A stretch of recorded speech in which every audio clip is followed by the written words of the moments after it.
Officials warning this is the tip of the iceberg and could last months.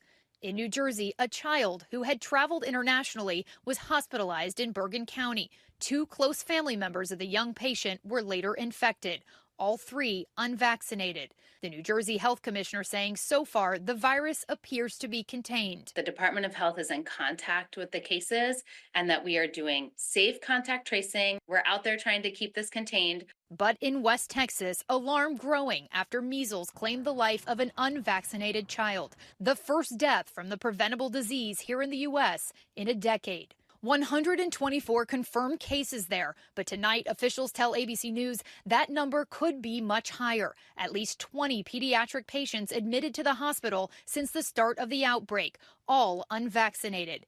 Even more patients expected to test positive in the coming days. Measles was basically eliminated in this country in 2000, but unfortunately, if we continue to see prolonged, sustained outbreaks, we may lose that status. Measles is highly contagious, transmitted through droplets in the air or touching infected surfaces. The CDC saying 90% of those who are unvaccinated and come in contact with the disease will contract it. The virus is most contagious 4 days before the rash appears and 4 days after. Health and Human Services Secretary Robert F. Kennedy Jr., who has promoted anti-vaccine views in the past, saying the outbreaks are not unusual. It's not unusual. We have measles outbreaks every year. David, doctors say that we do see outbreaks each year, but what's really concerning here is the rate at which these cases are climbing. David? Ariel Resha found this again tonight. Ariel, thank you. Tonight, the British Prime Minister visiting the White House with an invitation from King Charles for a second state visit for President Trump. The Prime Minister seeming to go out of his way to say this has never happened before, a second invitation from the King. The Prime Minister's effort to connect with President Trump. He then urged the president to support Ukraine.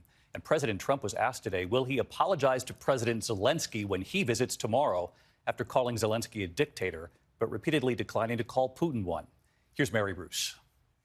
Tonight, British Prime Minister Keir Starmer traveling to the White House to convince President Trump to support Ukraine. And to set the tone, he began with an invitation tailor-made for Trump. This is a letter from His Majesty the King. It's an invitation for a second state visit. This is really special. This has never happened before. This is unprecedented.